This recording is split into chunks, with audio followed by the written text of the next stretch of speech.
वो 70 साल तक इंतजार करते रहे कि जिस दिन भी हम सत्ता पे आए, जो हमारा मंसूबा था कि यहाँ पे सिर्फ कुछ लोगों का वर्ण व्यवस्था रहना चाहिए, उस वर्ण व्यवस्था में केवल एक जात जो है वो सबसे श्रेष्ठ रहना चाहिए और उस जाति के पास इस देश की सारे संसाधन है, सारी संपत्ति जो है वो इकट्ठा होना चाहिए।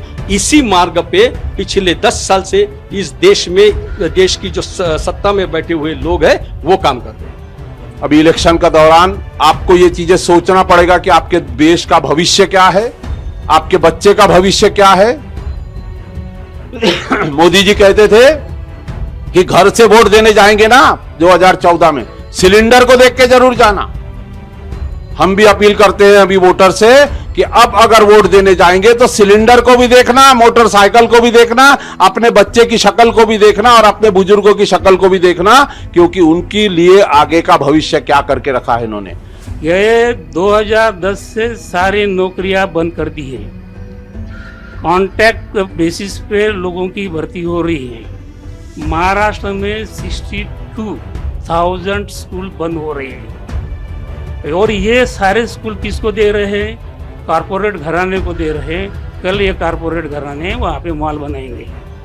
तो ये सारी नीतियाँ हैं, तो यहाँ का जो शोषित वर्ग है उसको और गरीबी की नीचे लाएंगे और वर्णवादी व्यवस्था लाना है। और वर्णवादी व्यवस्था लाने के बाद एक ही वर्ग ये सबके ऊपर राज करने वाला, ये बदलना चाहिए, ये बदलना चाहिए। इसलिए हमारा आंदोलन चल रहा है।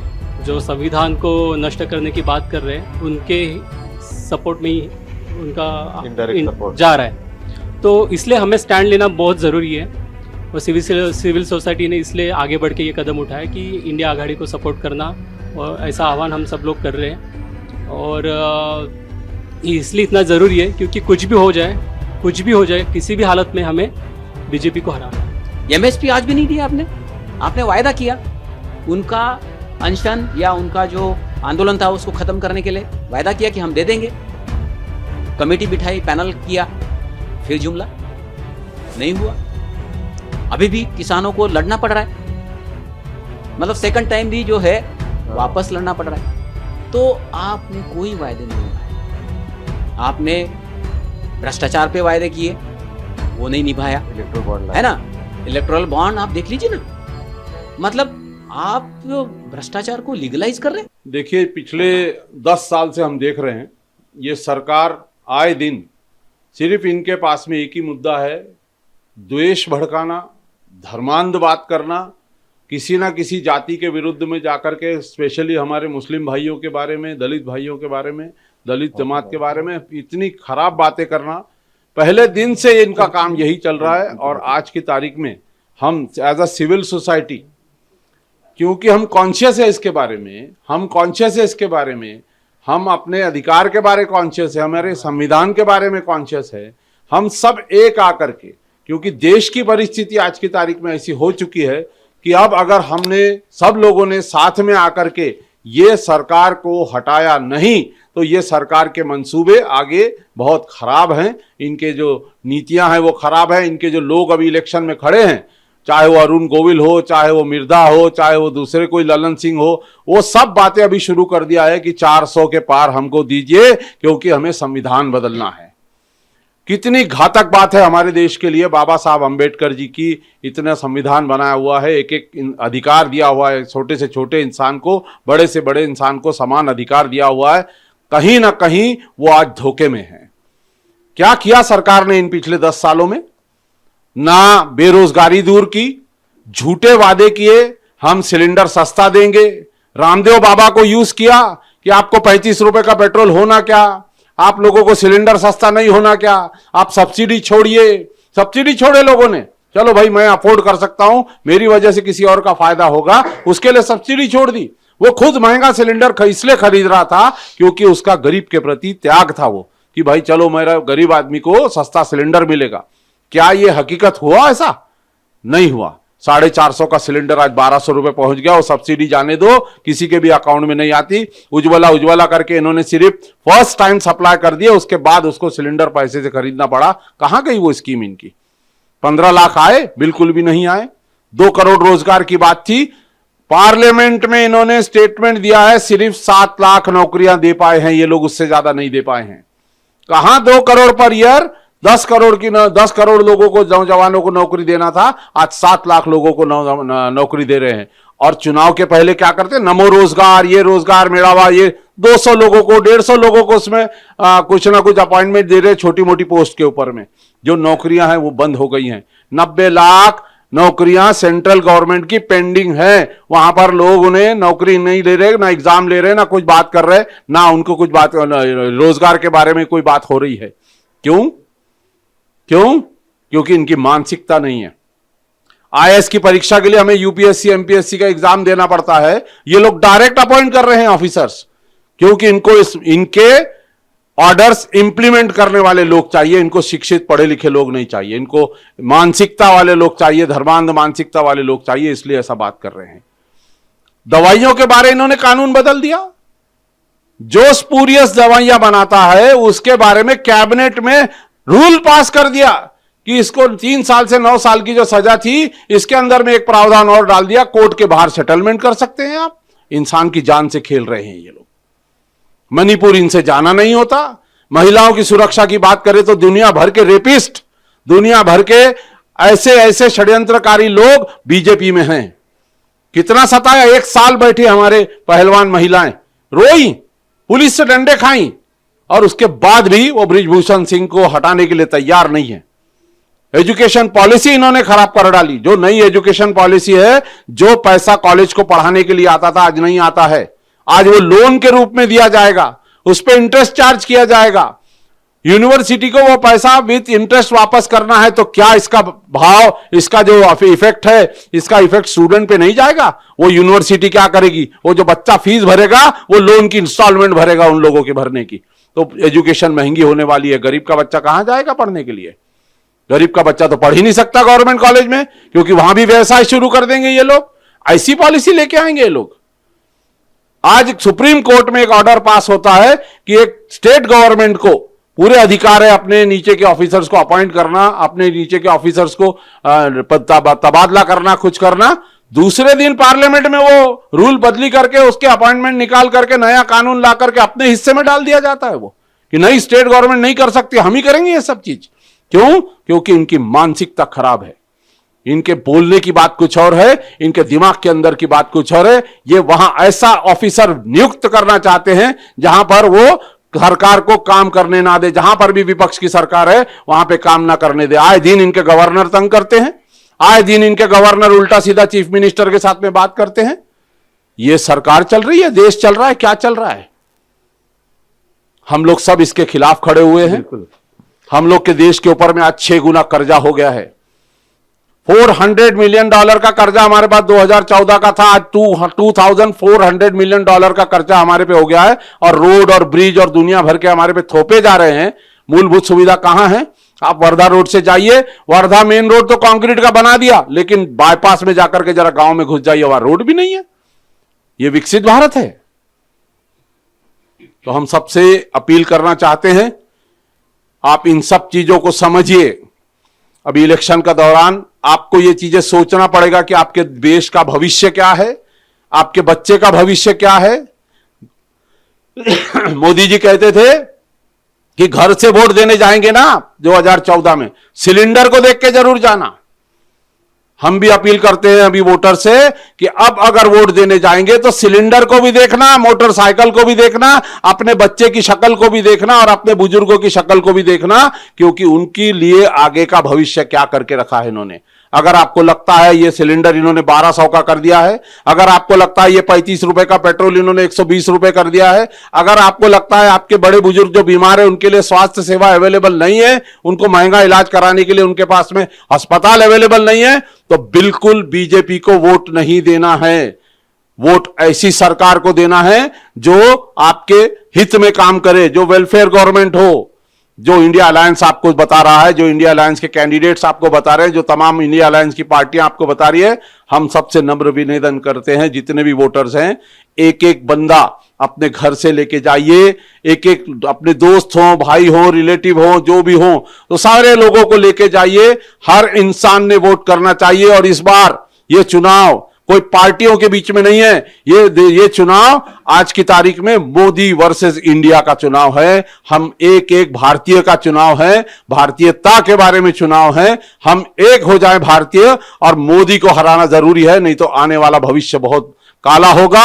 हम अपील करते हैं हर एक से कि आप जाइए, अपने घर से निकलिए, वोट डालिए। कहीं भी जाना हो आपको, कोई भी फंक्शन में जाना हो, कोई बाहर जाना हो, ट्रेन पकड़नी हो, सुबेरे जाकर के अपना वोट डालिए, बाद में ट्रेन पकड़िए, लेकिन वोट जरूर करिए और देश को जिताइए, भारतीयता को बचाइए, संविधान को बचाइए और अपने अधिकार को बचाइए। धन्यवाद। पिछले 45 वर्ष में सबसे ज्यादा बेरोजगारी अगर बढ़ी है तो इस देश में बढ़ी है। और एक सर्वे भी आया है तो उसमें यह बताया है कि देश के 27% जो जनता है वो अपना अहम सवाल ये मानती है बेरोजगारी का, और उसके साथ गरीबी का 23%, यानी कुल मिला के हो गया 50। और उसके बाद संविधान की सुरक्षा, उसके लिए भी 17% लोगों ने वोट किया है। तो मुझे ऐसा लगता है कि तकरीबन 70% जो लोग हैं वो तो इस देश की जो समस्या है, इस समस्या से वाकिफ है। ऐसा लगता है उनको कुछ भी करे अभी इस बार, कि आप कितना भी उसको राम मंदिर करे या और भी कोई मतलब आसमानी कोई समस्या उनके सामने खड़ी करे, तो मुझे ऐसा लगता है कि वो अब नहीं मानेगी। और वो सभी चाहती है कि ये बीजेपी सरकार जल्दी से जल्दी यहाँ से चली जाए। खेती की अगर बात करें तो हमें ऐसा लगता है कि पिछले 10 साल में 1 लाख से ज़्यादा किसानों ने यहाँ पे आत्महत्या की है। और पर्यावरण का विध्वंस भी बहुत ज़्यादा हुआ है। जिस मोदी की गारंटी हमारे सामने रखी थी, तो देश ना उच्च शिक्षा में आगे हुआ, ना टेक्नोलॉजी में आगे है, ना हेल्थ में आगे है। इतना क्या, प्राइमरी एजुकेशन में भी देश इतना पिछड़ा हुआ है कि जिसकी कोई सीमा नहीं। और हम ये देखते हैं कि बेरोजगारी की अगर बात करें तो हमें ये दिखता है कि अपना जो पड़ोस का जो पाकिस्तान है, जिसको हम बहुत ही अविकसित देश कहते हैं, उसकी बेरोजगारी हमसे 2 गुना कम है। और अगर ये बात है तो फिर कहाँ भारत तीसरी शक्ति या भारत विश्वगुरु कौन से हिसाब में बनेगा, ये भी बात है। छोटे जो काम करने वाले लोग हैं, दुकानदार लोग हैं, उनकी भी हालत बहुत खस्ता हालत है, ऐसा हमें दिखता है। और इस आज के देश आज के हालात में 125 करोड़ जो लोग हैं देश की, उनकी जो आर्थिक स्थिति है वो बहुत ही बदतर है। हम देखेंगे कि भारत के कुल राष्ट्रीय संपत्ति में 77% जो हिस्सा है वो ऊपर के 10 लोगों का है, और जो 23% जो प्रॉपर्टी है उसमें 90% लोग जीते हैं। तो किस तरह वो जीते होंगे? आज के तारीख में इस नागपुर में अगर 25,000 भी किसी को पेमेंट रहा है तो भी वो अपनी घर गृहस्थी ठीक से नहीं निभा पाता। और देहात की अगर बात करें तो देहात में 15,000 भी किसी को मिलते हैं, फिर भी वो जी नहीं पाता ठीक से। हम कई देहात में गए हैं इस बहाने। अभी 10 साल से हम इस देश को देखते हैं, झुग्गी झोपड़ियों में देखते हैं, देहात में जाके देखते हैं, तो हमें ऐसा दिखता है कि इतनी महंगाई बढ़ गई है कि कुछ भी नहीं हो पाता। जो स्कूलें हैं, कितने स्कूलें बंद कर दी है। महाराष्ट्र की अगर बात की तो 12,000 स्कूल तो टोटली बंद कर दी है, और 64,000 स्कूल और बंद करने के कगार पर है। तो मुझे ऐसा लगता है, और 30,000 जो टीचर है यहाँ पर, वो 30,000 टीचर की सर्विस गई है। अगर ऐसा है तो इस देश में कैसे जी पाएंगे लोग? और जो नया जनरेशन है वो क्या करेगा? हमें ऐसा लगता है कि हमें ये चाहिए कि इस देश में शिक्षा का राष्ट्रीयकरण हो, हेल्थ का राष्ट्रीयकरण हो, और रोजगार की जो अवसर है वो अवसर ज़्यादा मुहैया कराया जाए। तो ये गवर्नमेंट ये कर नहीं पाई, ये गवर्नमेंट ये कर नहीं सकती। इस गवर्नमेंट का मंसूबा ये करने का नहीं है, और इसीलिए ये गवर्नमेंट हमें जल्दी से जल्दी हटनी चाहिए, ऐसा हमें लगता है। और इसलिए हम अच्छी गवर्नमेंट ढूंढ रहे हैं और उसमें हमें कांग्रेस गवर्नमेंट दिखती है। कांग्रेस का अगर मैनिफेस्टो आप अगर देखें तो वो स्टेट सोशलिज्म है डॉक्टर बाबा साहब आम्बेडकर का और नेहरू जी का, वो हमें चाहिए। और इसीलिए हम ये कहेंगे लोगों को कि अपना मताधिकार का यूज़ कीजिए और इस गवर्नमेंट को नीचे कीजिए। बिल्कुल। जब 2014 में पहली बार इस सरकार ने सत्ता स्थापन की और उसके बाद वो पूरे 5 साल और फिर 2019 में ये सरकार फिर से चुन के आती है और उसके तुरंत बाद जिस ढंग से ये सरकार काम कर रही है, वो सरकार गोळवलकर गुरुजी के का उनका सपना जो है वो सपना पूरा करने के लिए काम कर रही है। ये जब हमारे ख्याल में आया तो सिविल सोसाइटी को ये इलेक्शन अपने हाथ में लेना पड़ा। हाँ। और इसीलिए फिर सिविल सोसाइटी ने पिछले 1.5-2 साल से ये लोगों का प्रबोधन किया, क्योंकि आप कितना भी बोलिए कि ये सरकार भाजपा का है, ये सरकार के मुखिया मोदी जी है, लेकिन इन सब के मुखिया जो है वो नागपुर में बैठे हुए आरएसएस का संघ कार्यालय है। और जिसने कभी स्वतंत्रता आंदोलन में हिस्सा नहीं लिया, जिसकी विचारधारा ये है जिसे समाज में समता नहीं चाहिए, जिसे समाज के एक खास वर्ग के लिए ही उसके हाथ में ही इस देश का सारा संसाधन चाहिए। लेकिन क्योंकि जब महात्मा गांधी ने जब तक टिळक यहां पे थे कांग्रेस में, तब तक स्वतंत्रता आंदोलन जो है यह कोई जन आंदोलन नहीं हुआ था, यह किसी विशिष्ट आदमियों के लिए आंदोलन था, एक बड़े अच्छे पढ़े लिखे लोगों के लिए आंदोलन था, जिनकी इच्छा थी कि कुछ तो भी हमको एक लिमिटेड हमको स्वातंत्र दिया जाए और एक ज्यादा से ज्यादा आप उसको एक अच्छा खासा एक क्लब बोल सकते हो। सही बात है। लेकिन जब महात्मा गांधी जब कांग्रेस में आए और जब कांग्रेस के नेता बने और उन्होंने हर तबके के पास जाके, जो आज राहुल गांधी कर रहे हैं, हर तबके के पास जाके उसकी क्या कठिनाई है, उसकी क्या समस्या है, उसको लेके महिलाओं से लेके हर वर्ग को जब स्वतंत्रता आंदोलन में उनको लिया और जब स्वतंत्रता आंदोलन में सब लोगों की हिस्सेदारी बढ़ गई, तब वो जन आंदोलन हुआ। और इसीलिए इस जन आंदोलन की वजह से स्वतंत्रता मिली। और यही बात उसी दिन से आरएसएस जैसी विचारधारा रखने वाले लोगों के दिल में खटकी हुई है।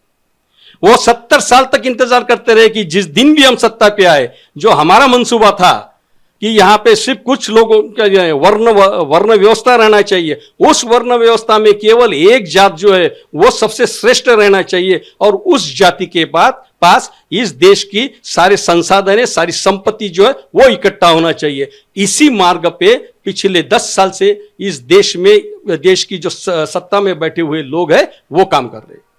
कोई भी हिटलर से भी ज्यादा ये लोग खतरनाक है, क्योंकि आप उनको सवाल नहीं पूछ सकती हो, सवाल पूछते हो तो आपको जेल का रास्ता दिखाया जाता है। आपने कुछ गुनाह किया नहीं किया हो, अगर आपको जेल में नहीं जाना है तो भाजपा में आ जाओ। मेरा सवाल इन सत्ता से है, हम भी चाहते हैं चाहे भ्रष्टाचारी हो, वो किसी भी पार्टी का हो, उसको जेल के अंदर, उसको कानूनन कार्रवाई करना चाहिए, उसको जेल के अंदर भेजना चाहिए। हम तो बोलते बहुत ज्यादा भ्रष्टाचार किया है तो उसको फांसी देना चाहिए। बिल्कुल। लेकिन महाराष्ट्र में एक व्यक्ति के ऊपर 70,000 करोड़ का आप भ्रष्टाचार का आरोप लगाते हो, और वो भी आरोप आप किसी 4 आदमी के पास बैठ के नहीं बोलते हो, आप सार्वजनिक सभा में, जाहिर सभा में ये आरोप करते हो। बिल्कुल, और 3 दिन के बाद वो आदमी आता है, उसके पीठ के ऊपर आप थपथपी लगाते हो, कैसे हो भैया बोल रहे हो। अगर इस ढंग से जब हमने देखा, सिविल सोसाइटी ने देखा कि जब इस ढंग से ये सरकारें चला रहे हैं ये लोग, और विपक्ष इनके सामने करीब करीब हार मान चुका है, तब हमको ऐसा लगा कि इस देश का लोकशाही, इस देश की डेमोक्रेसी, इस देश का संविधान अगर बचाना क्या है तो इस देश के नागरिक को ही ये लड़ाई अपने हाथ में लेना चाहिए, और इसीलिए हम सब लोगों ने वो लड़ाई अपने हाथ में ली। खुशी की बात यह है कि इस लड़ाई में अभी आम जनता भी शामिल हो गई है। बिल्कुल। जहां तक हम जहां जाते हैं वहां पे देखते हैं अभी आम जनता अपने आप आ रही है। जो 2019 का सीन जो है वो अभी नहीं दिखता है।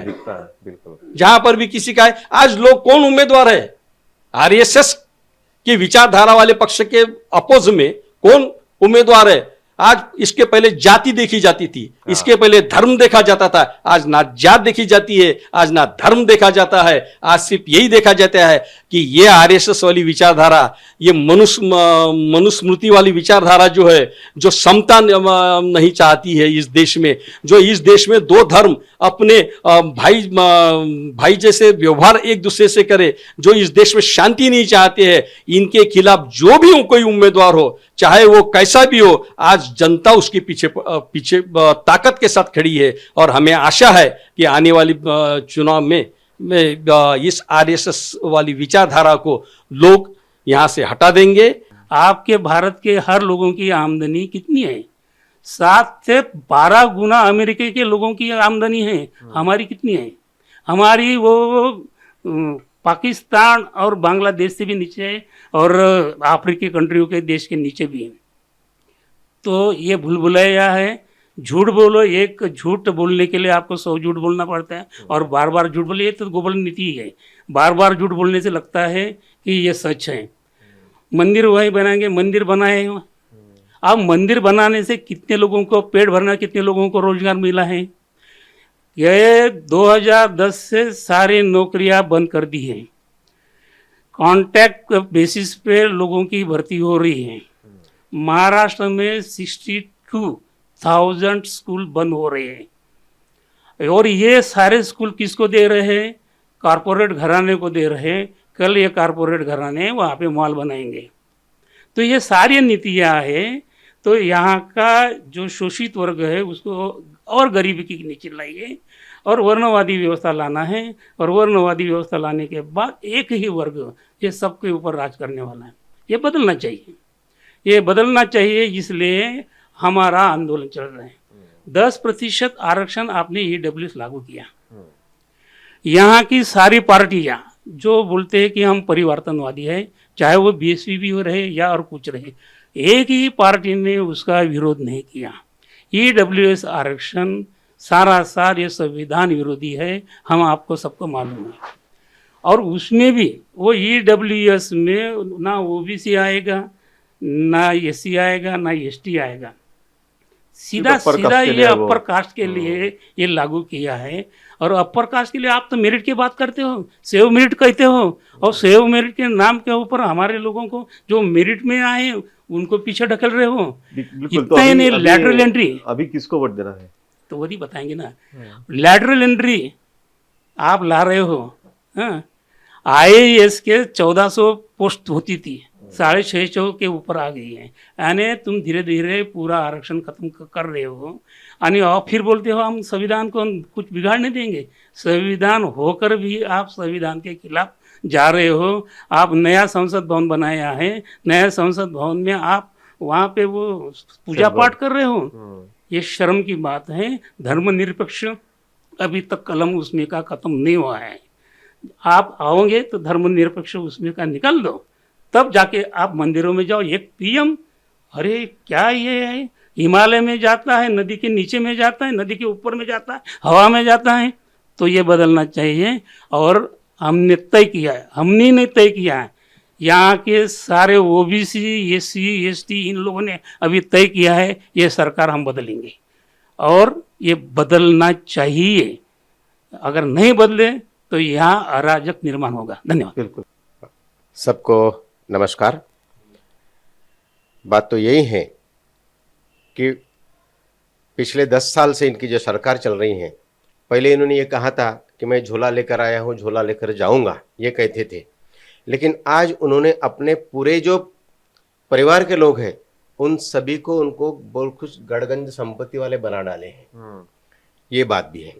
और अपने परिवार को, संघ परिवार को और ये अपने अनंत हेगड़े भी क्या कहता था कि कांग्रेस ने संविधान में पूरा बदल कर डाला है, अभी हम वो पूरा संविधान हम बदल डालेंगे और हम हिंदुस्तान का संविधान, हिंदुस्तान ये धर्म ही नहीं है, पूरे अगर विश्व में भी आप करो ये इन्होंने कहते हैं तो हिंदुस्तान ये या हिंदू ये धर्म ही नहीं है, लेकिन उसके बावजूद भी इनके दिमाग में यही चल रहा है कि आगे चल के फिर से इस देश में वही के वही वर्ण व्यवस्था अपने को लाना है, ताकि वो कोई भी समाज का हो, मेरा बच्चा छोटा है 5 साल का भी तो तू 70 साल का रहे क्या 80 साल का रहे, चल मेरे बेटे के पांव छू, ये ऐसी इनकी पूरी तरतूद चल रही है।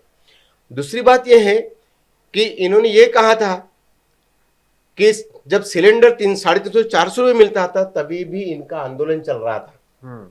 आज देखो सिलेंडर के भाव क्या बढ़ गए हैं, 70 के नीचे पेट्रोल था, 55 के नीचे डीजल था, तब भी इनके आंदोलन चल रहे थे और सभी इन्होंने आगे बढ़ा दिया है।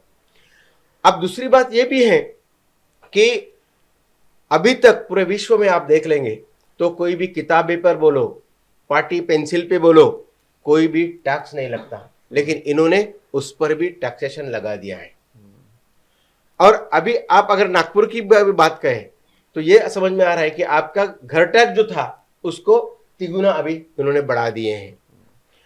लेकिन बात यही हो रही है कि आगे चल के इन सभी को कैसा उद्ध्वस्त कर दिया जाए और हम अपने कैसा वर्चस्व इन पर डाला जाएगा, ये पूरा इन लोगों का षड्यंत्र चल रहा है। तो इसलिए मेरा यही कहना है कि हम इंडिया के साथ चलना जरूरी है, हम सब मिलके। और मैं आपको ये भी बता रहा हूं कि अभी मैं पूरी जब से इलेक्शन शुरू हो गया तब से मैं गली गली में जाके उनको यही बता रहा हूं, बहुत सारे झोपड़पट्टी में रहने वाले गरीब गुदे लोग जो है वो आज भी उनके आंखों से आंसू बह रहे हैं और वो बड़े त्रस्त है, खाना खाने के लिए भी उनके पास बड़ा संघर्ष चल रहा है। और इसीलिए मैं इन लोगों को बताया था, सभी लोग यही कह रहे, नहीं साहब बोले अभी इस वक्त हम निश्चित ही हम इंडिया के साथ ही चलेंगे, उन्हीं को ही हम वोट करेंगे, ऐसा उनका यहाँ अभी चल रहा है। और इसीलिए मेरा यही कहना है कि हम सभी ने 90% लोगों ने बोलो कि अगर हम एक साथ, उसके 50% में हम एक साथ हो गए, तब मुझे जरूरी ये लग रहा है कि इनकी एक भी पोस्ट कहीं पर भी कोई भी आमदार है, कोई भी खासदार है, इनका चुना के नहीं लाना है। इनका तो यही षड्यंत्र चल रहा है कि क्या है, सभी को पकड़ लेते हैं, किसी को भी ईडी लगा लेते हैं और उनको पकड़ के बाद में बिल्कुल उनको गुलाम बना के उनको शामिल कर लेते हैं। और इतना ही नहीं, आगे चल के इनका यही षड्यंत्र चल रहा है कि नहीं भाई हमारा वर्ग चलेगा और आप यही करते रहिए, आप चुपचाप बैठो, कुछ नहीं बोलना है, हम है ना, और सभी को वो आमदार खासदार बनाएंगे। आज अगर आप पोस्ट देख लेंगे तो बहुत सारे ओबीसी है, एससी है, एसटी है, कई सारे आमदार है, कई सारे खासदार है, लेकिन उनको सभी को उन्होंने पूरा ऐसा गुलाम बनाने के रख दिया है, आपको कुछ बोलना नहीं है, आप ये कुछ मत करो। और इसी तरह इनकी यही षड्यंत्र चल रहा है कि आगे चल के इनको पूरा संविधान बदल के और संविधान को फेंक दे के फिर से इन लोगों को मनुस्मृति का ही या वास्तवता लाना है, ऐसा उनका पूरा षड्यंत्र चल रहा है। इसलिए हम सभी बहुजनों ने, मैं तो ये कहूंगा एससी, एसटी, विजेएनटी, ओबीसी और मुस्लिम अल्पसंख्यक, ये सभी लोगों ने अगर हम आज भी ऐसी मुट्ठी पकड़ ली तो निश्चित ही हम इनको सभी को हरा सकते हैं। आप सभी का धन्यवाद। हम अगर पिछले 10 साल का मुआयना करें, थोड़ा देखें पीछे जाके, तो हमें नज़र में आता है कि जो चीज़ें, जो वायदे हमारे जनता के साथ में अभी की सरकार ने किए हैं, उन वायदों में से कोई भी वायदा जो है वो पूरा नहीं हुआ। मतलब चाहे वो आप ले लीजिए कि रोजगार का वायदा हो, 2 करोड़ एक साल में रोजगार देने का वायदा था, 20 करोड़ रोजगार होने चाहिए थे। 87, सिर्फ 87 लाख ना, 7 लाख, सिर्फ 7 लाख, कहाँ 20 करोड़, कहाँ 7 लाख। हमारा जो युवा है, जो 21 से 25 की उम्र का युवा है, वो 43 to 45% जो है वो बेरोजगार है। 43 to 45% बेरोजगार, मतलब हर दूसरा युवा बेरोजगार है।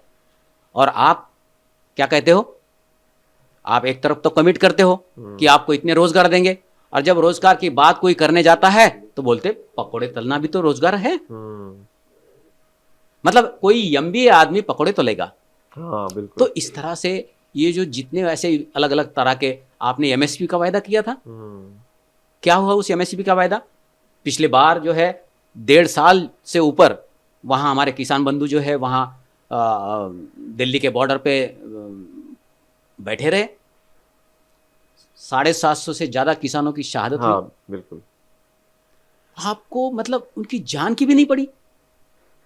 आपने उनके लिए दिल्ली के अंदर नहीं आए लोग, इसके लिए आपने जैसे आपका इंटरनेशनल बॉर्डर पे जैसे आप करते हो, उस तरह से आपने कील बिछा दिए, आपने तारे लगा दिए किसानों के साथ। वो किसान जिसके वजह से आपको 2 वक्त की रोटी मिल रही है, खाना मिल रहा है, वो अनाज उगाता है। 60% जनता जो है आज भी जो है किसान और किसान मजदूर के उसमें है। अगर वो खुश नहीं है, 60% की जनता अगर खुश नहीं है, तो फिर आप क्या कर रहे हैं? क्या दे रहे? एमएसपी आज भी नहीं दिया आपने। आपने वायदा किया उनका अनशन या उनका जो आंदोलन था उसको खत्म करने के लिए, वायदा किया कि हम दे देंगे। कमेटी बिठाई, पैनल किया, फिर जुमला नहीं हुआ। अभी भी किसानों को लड़ना पड़ रहा है, मतलब सेकंड टाइम भी जो है वापस लड़ना पड़ रहा है। तो आपने कोई वायदे नहीं निभाए। आपने भ्रष्टाचार पे वायदे किए, वो नहीं निभाया। इलेक्ट्रल बॉन्ड है ना, इलेक्टोरल बॉन्ड आप देख लीजिए ना, मतलब आप भ्रष्टाचार को लीगलाइज कर रहे हैं। आप कहते हैं कि हम भ्रष्टाचार ना खाएंगे, ना खाऊंगा, ना खाने दूंगा, और यहां तो सब खाना ही चल रहा है, छुपे है ना। तो ये सारी चीजें अगर हम देखते हैं, महिला, लोग कुछ कहते हैं कि महिला असुरक्षित है। अरे असुरक्षित क्या है? महिला के प्रति द्वेष है इनके मन में। क्यों? क्योंकि महिला जो है वो महिला को शूद्र मानते हैं, और शूद्र को कैसे ट्रीट किया जाता है ये उनके कानून में लिखा हुआ है, मनुस्मृति के कानून में लिखा है। तो इसीलिए महिलाओं पे अत्याचार होते हैं। मणिपुर का उदाहरण में आप भैया ने बताया थोड़ी देर पहले कि नग्न जो है वो मिलिट्री की एक अफसर की वाइफ, उसको नग्न हजारों की संख्या की भीड़ जो है वो दौड़ा दी है, और आप जो है कुछ नहीं, आप चुप है। ये तो मामला भी दबने वाला था, वो तो बाय चांस किसी के वीडियो किया और वायरल हुआ, और उसके बाद जो है थोड़ा एक्शन में आए। 1.5 महीने बाद चर्चा भी संसद में हुई, लेकिन पीएम ने आखिरी तक उसके ऊपर बोला नहीं, भाषण नहीं किया। वहां जाने की बात तो दूर, मणिपुर जाने की बात तो दूर, है ना। तो ये सारी चीजें हमें दिखाती है हमारी पहलवान महिलाएं, जो तुम्हारे राष्ट्र का जो है वो शान बढ़ाती है, गौरव बढ़ाती है। उन महिलाओं के शोषण होता है, उसके ऊपर वो अगर वो आवाज उठाती है तो क्या वो गुनहगार है? क्या उनको न्याय नहीं मिलना चाहिए? आपको किसी को सपोर्ट करना है, किसी को बैक करना है, आपका पॉलिटिकल अलाई है या आपका आदमी है, उसके लिए जो है आप वो जो पदक लेके आई महिलाएं है, राष्ट्र की शान बढ़ाने वाली महिला है, उनके साथ भी आप अन्याय करते हैं। उनको भी पुलिस का अत्याचार सहना पड़ता है, उनको भी डराते धमकाते हैं। तो ये सारी चीज़ें देख के ऐसा लगता है कि सिविल सोसाइटी सही मायने में जरूरत नहीं होनी चाहिए सिविल सोसाइटी को अलग से ऐसे काम करने की, अभी तक जरूरत नहीं पड़ी, लेकिन इस बार ऐसा लग रहा है कि सही में जरूरत है, और इसीलिए हम लोग जो है इसमें थोड़ा पार्टिसिपेट कर रहे हैं, और हमको लगता है कि नहीं, ये शासन जो है ये चेंज होना चाहिए। और मैं तो ये कहूँगा कि जो मतदान नहीं है, ये मताधिकार है। और ये अधिकार जो है ना, बहुत ही सोच समझ के हमने इसका उपयोग करना चाहिए।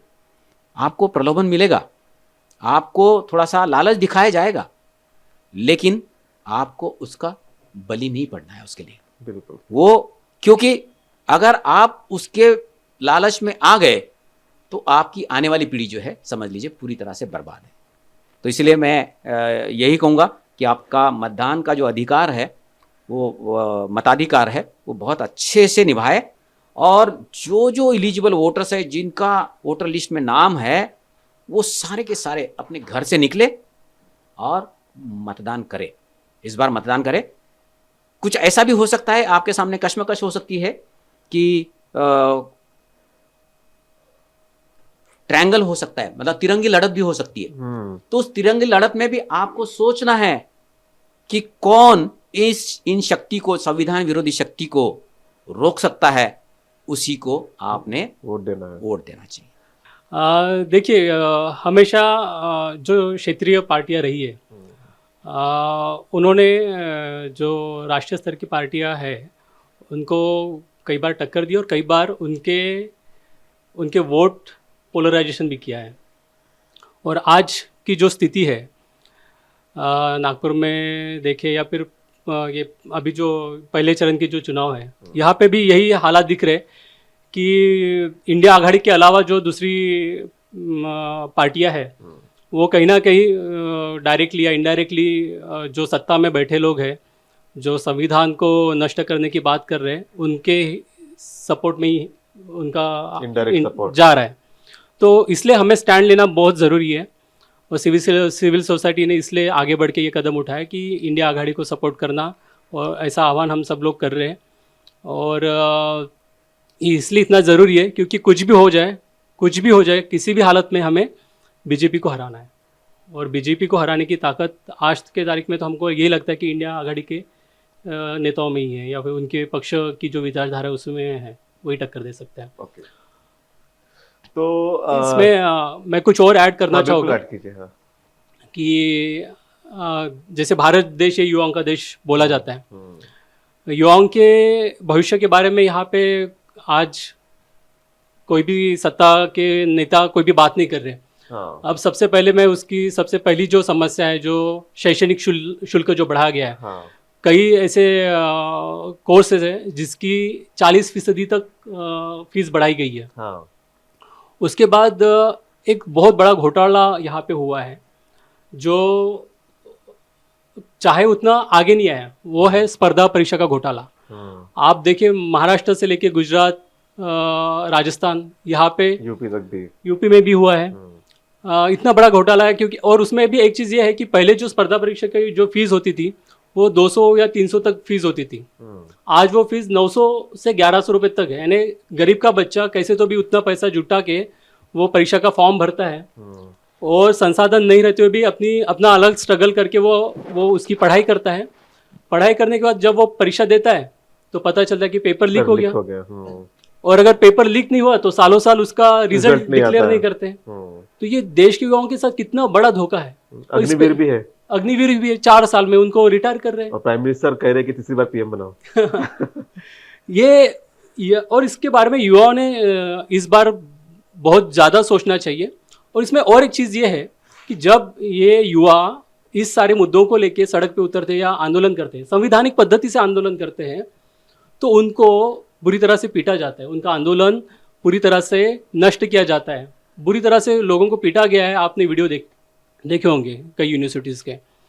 तो इसलिए ये सरकार को, इसके पहले ऐसा नहीं होता था, इसके पहले हमें एटलीस्ट हमारे अधिकारों के लिए लड़ने की आज़ादी तो थी, पर अभी वो नहीं। इसलिए ये सरकार को हमें यहाँ से निकालना है, इनको हराना है। ये सबसे बड़ी चुनौती है हमारे सामने, हमारे युवाओं के सामने। और रोज़गार के बारे में तो सबने बता ही दिया है। मैं नागपुर के बारे में कुछ स्पेसिफिक नागपुर की कुछ बातें बताना चाहूँगा कि मैं काफ़ी छोटा था उस टाइम में। यहाँ के जो विकास पुरुष जिनको कहते हैं, उन्होंने यशवंत स्टेडियम में एक बहुत बड़ा प्रेजेंटेशन दिया था कार्गो और मिहान को लेके। आज एक पूरी पीढ़ी गुजर गई, पर वो कार्गो और मिहान आज तक नहीं बना। आज भी यहाँ के हमारे बच्चों को, इंजीनियर हो या कोई भी कोर्स के हो, उनको आज भी पुणे, मुंबई, हैदराबाद, बैंगलोर ऐसे जगह पे जाना पड़ता है। तो इस बारे में सिर्फ सड़क, पुल, ब्रिज ये बना के अगर आप बोल रहे हैं कि विकास हो रहा है, तो यहाँ का युवा तो इस बारे में बहुत निराश है। बिल्कुल। अब और अगर सीमेंट रोड की भी बात करें तो नागपुर बेंच हाईकोर्ट ने इस बारे में इनको फटकार भी दी है कि उस बारे में पर्यावरण के जो नॉर्म्स है वो पूरी तरह से फॉलो नहीं किए गए सीमेंट रोड बनाने के चक्कर में। और नागपुर का जो ग्रीन बेल्ट है वो काफ़ी नष्ट किया गया है। नागपुर में श्वसन के विकार काफ़ी बढ़ गए हैं, पॉल्यूशन बढ़ गया है। ये सारे मुद्दों पे कोई बात ही नहीं कर रहा है। तो मैं ये चाहता हूँ कि ये भी विकास है, इस पे भी लोगों ने बात करनी चाहिए। और जो विकास ये दिखा रहे हैं वो सिर्फ नाम के वास्ते है, उसका सामान्य जनता से, यहाँ के रोजगार युवाओं से कोई लेना देना नहीं है। ये अपने मित्रों के लिए ही ये विकास कर रहे हैं। ऐसा मैं कहूँगा, और इसलिए इनको सत्ता से बाहर करना बहुत ज़रूरी हो गया है।